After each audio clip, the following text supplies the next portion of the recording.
Y la Sofía entró al mundo como una llama entre tinieblas, pero el mundo no la reconoció. Evangelio de María, fragmento gnóstico. ¿Y si te dijera que todo lo que sabes sobre María Magdalena fue una mentira construida por la Iglesia? Durante siglos se ocultó su verdadero poder espiritual. Hoy vas a descubrir la historia que quisieron borrar de la Biblia. ¿Quién fue en verdad María Magdalena?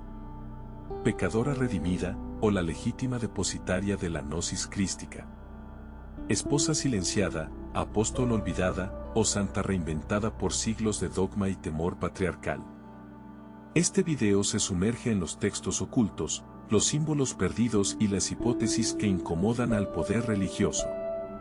Hoy revelaremos el misterio de la mujer que fue más que discípula, más que confidente, más que madre de linaje. La versión oficial, la pecadora perdonada. Durante siglos, María Magdalena ha sido etiquetada como la prostituta arrepentida, una imagen profundamente arraigada en el imaginario colectivo cristiano. Esta representación no proviene de los textos originales, sino de una reinterpretación promovida por el Papa Gregorio I en el año 591, quien en una homilía unificó arbitrariamente a tres mujeres distintas del Nuevo Testamento: la mujer pecadora que unge los pies de Jesús, María de Betania, hermana de Lázaro, y María Magdalena. Esta fusión forzada de identidades dio origen a un arquetipo que degradó el papel de Magdalena a uno de redención sexual, eclipsando así su relevancia espiritual e histórica.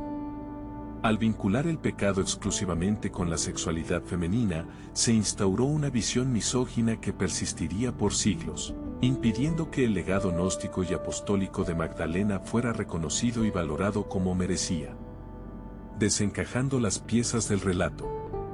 Sin embargo, los textos canónicos no la describen como prostituta.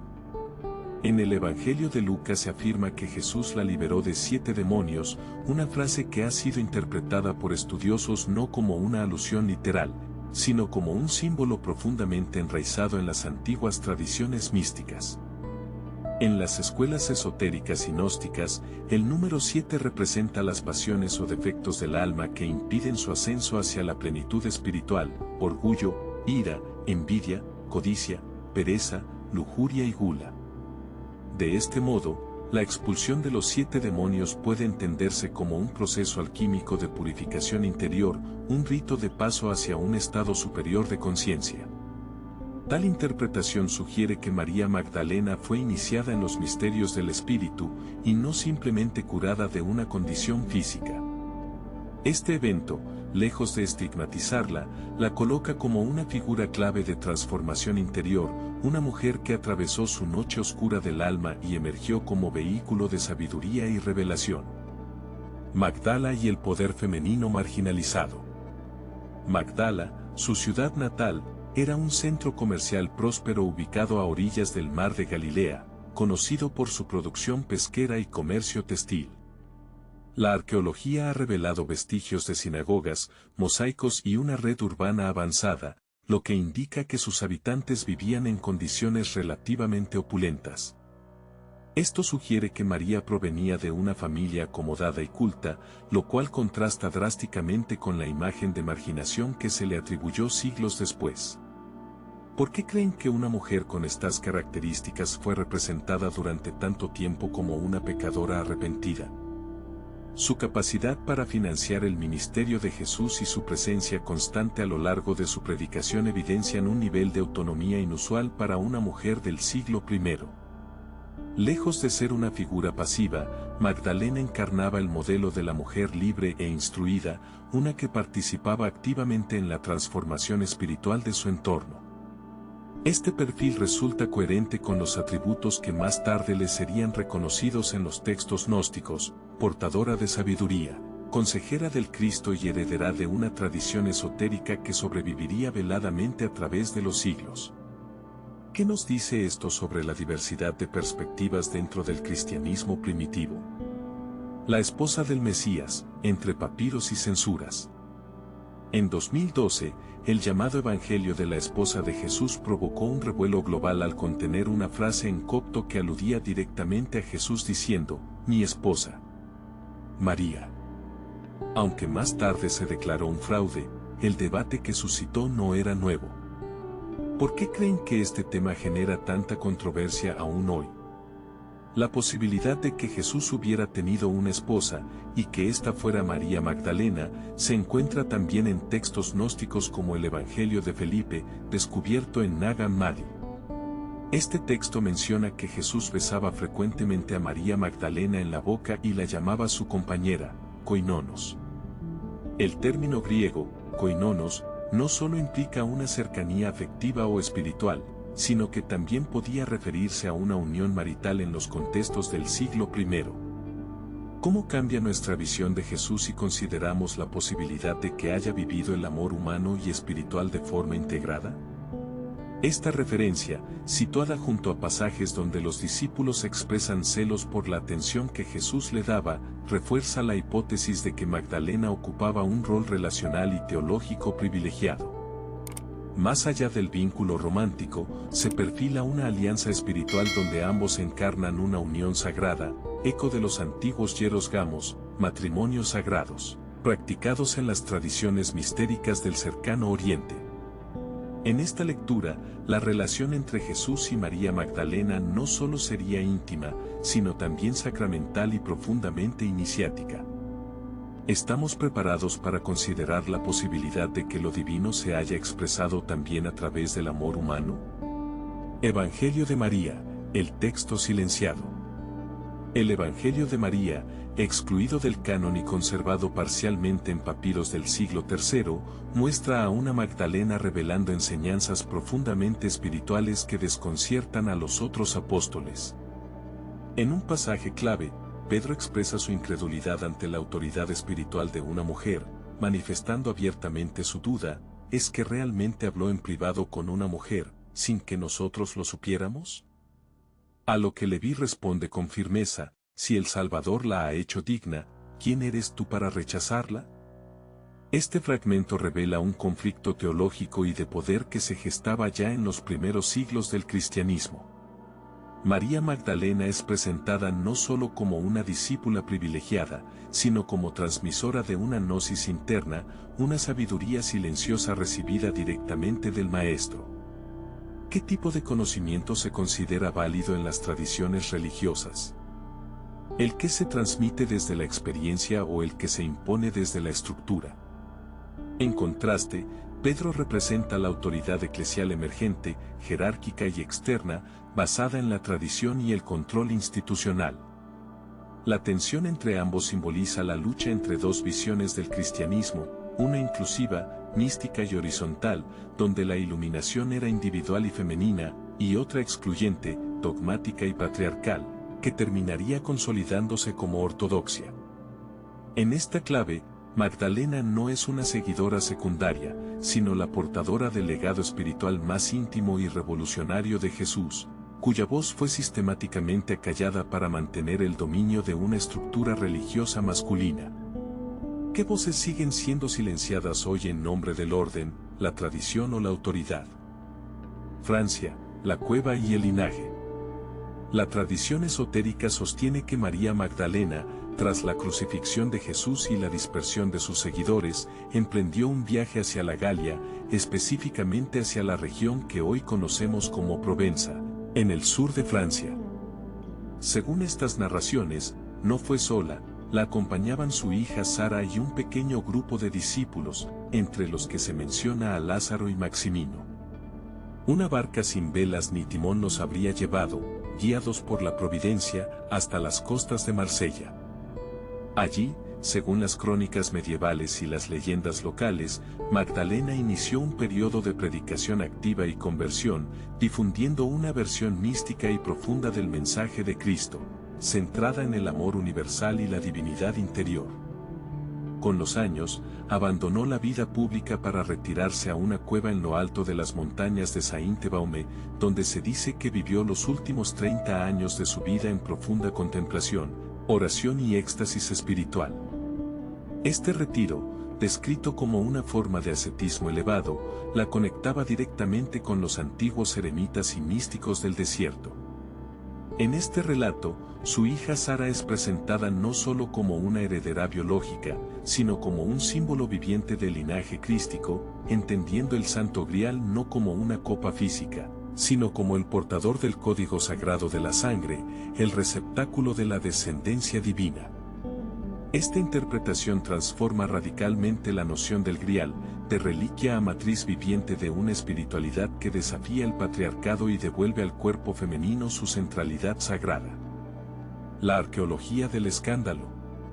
En 1980, una tumba fue descubierta en el barrio de Talpiot, en Jerusalén, conteniendo 10 osarios, varios de los cuales llevaban inscripciones con nombres sorprendentemente coincidentes con figuras del Nuevo Testamento: Jesús hijo de José, María, José, y uno especialmente enigmático, María Menee, una forma helenizada poco común que algunos investigadores vinculan exclusivamente con María Magdalena, debido a su rareza y al contexto histórico-cultural griego-judío en que se inscribe.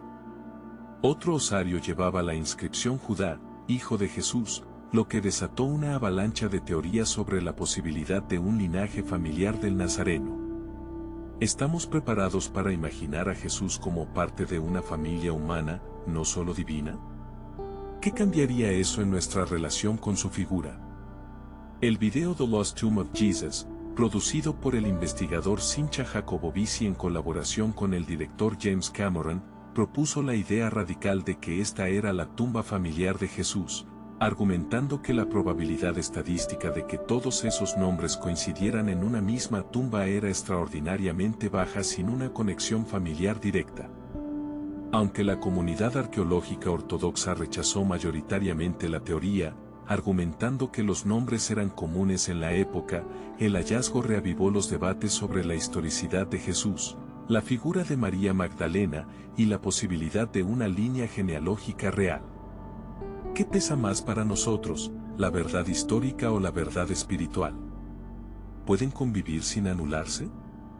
Para muchos teóricos esotéricos y estudiosos alternativos, este hallazgo no solo reconfigura el mapa arqueológico del cristianismo primitivo, sino que también refuerza la idea de un mensaje espiritual encarnado en la realidad humana, un Cristo que amó, convivió y dejó descendencia, y una Magdalena que no fue una sombra en la historia, sino la madre de un linaje oculto, tan peligroso para el dogma, que mereció ser suprimido durante siglos. ¿Qué otras verdades podrían haber sido ocultadas por miedo al poder transformador de lo femenino, de lo humano, de lo real? Voces modernas.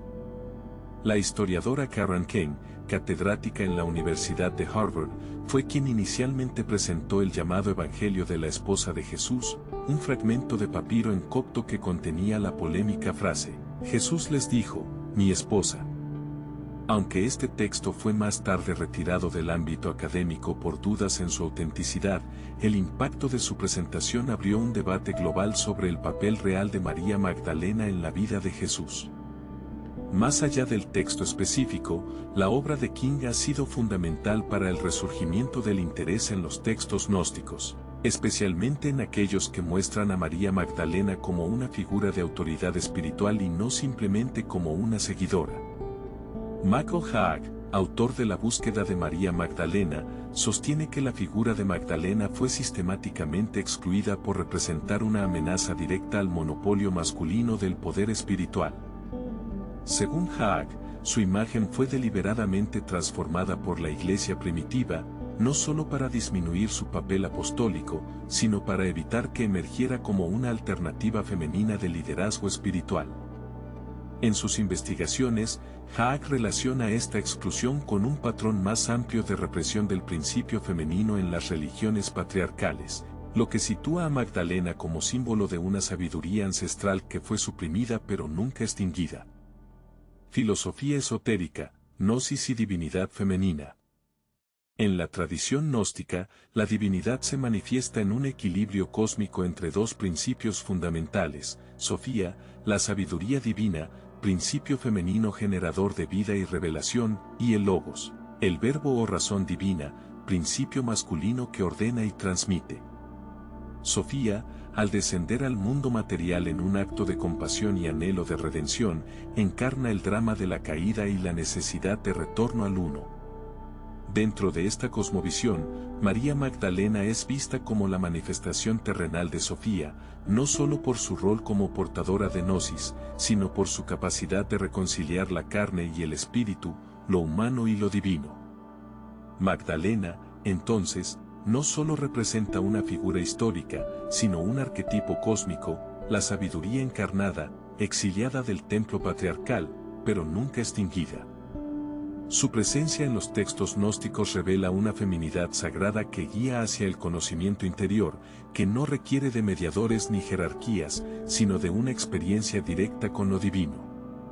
En ella se conjugan la herida de la Sofía caída y la promesa del retorno. Su papel no es solo recordar a Logos, sino activarlo en el corazón de cada buscador que la escuche. La rosa y el cáliz. La simbología del grial como útero sagrado se remonta a las tradiciones celto-druídicas, donde la diosa madre era concebida no solo como fuente de vida, sino también como guardiana del ciclo cósmico de nacimiento, muerte y renacimiento. Este símbolo del recipiente sagrado, generador de vida, antecede en miles de años a las narrativas cristianas y encarna el principio femenino de creación universal. En esta visión, María Magdalena se convierte en la heredera espiritual de esta tradición ancestral, no como una figura secundaria en la historia de Cristo, sino como la encarnación moderna de la diosa oculta. Podemos imaginar a Magdalena no solo como discípula, sino como una encarnación viva de lo sagrado femenino que el mundo ha intentado olvidar. En ella confluyen arquetipos milenarios: Isis, madre y maga egipcia que resucita a Osiris con su poder sexual y espiritual; Istar, la diosa babilónica del amor y la guerra que desciende al inframundo para enfrentarse con la muerte misma; y la Shejinah hebrea, la presencia divina femenina que acompaña al pueblo en el exilio. Todas estas figuras fueron progresivamente marginadas a medida que las religiones patriarcales se institucionalizaban. María Magdalena se sitúa en esta continuidad simbólica como el canal de la divinidad olvidada, la que porta en su interior el conocimiento del grial, no como un cáliz físico, sino como el símbolo eterno del principio femenino divino, velado durante siglos y ahora nuevamente invocado. ¿Estamos listos para escuchar esa voz que vuelve desde lo profundo, desde lo ancestral, desde lo femenino? Reencarnación del arquetipo. En el tarot, la carta número 2, la suma sacerdotisa, representa el conocimiento oculto, la sabiduría silenciosa que se manifiesta entre los velos del templo interior. Es la guardiana del umbral entre el mundo visible y el invisible, entre lo racional y lo intuitivo, entre lo masculino y lo femenino. Esta carta se asocia a menudo con la luna, símbolo de lo cambiante, lo cíclico y lo receptivo, atributos tradicionalmente vinculados con lo femenino sagrado. ¿Qué secretos de nosotros mismos podrían revelarse si nos atreviéramos a cruzar ese umbral que ella custodia? Muchos esoteristas asocian a María Magdalena con esta figura porque, al igual que la suma sacerdotisa, ella custodia un misterio no revelado por completo, el conocimiento del Cristo íntimo, la verdad del Logos interior, la sabiduría que no se transmite con palabras sino con presencia y vibración espiritual. Magdalena se convierte así en la mediadora entre lo humano y lo divino, entre lo histórico y lo arquetípico. Su figura se eleva como una sacerdotisa del grial, no solo por su cercanía a Jesús, sino por su capacidad de velar y revelar, de enseñar desde el silencio, y de encarnar una espiritualidad profunda centrada en la experiencia interna del alma. Es, en definitiva, la que sabe, pero no habla, la que custodia el misterio de la divinidad dentro del cuerpo femenino, y que solo revela su verdad a quienes se atreven a mirar más allá del velo. ¿Estamos listos para mirar? ¿Estamos listos para recordar? Aquel que ha llegado a conocerse a sí mismo, ha comprendido la totalidad. Evangelio de Tomás, Logión 111. María Magdalena fue testigo, maestra, sanadora, compañera, canal de sabiduría y probablemente, madre de un linaje espiritual oculto.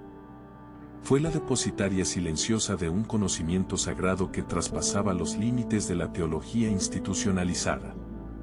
Su cercanía a Jesús no fue solo física ni afectiva, sino profundamente iniciática, compartió con él una visión del mundo donde el reino de Dios comenzaba dentro del alma despierta.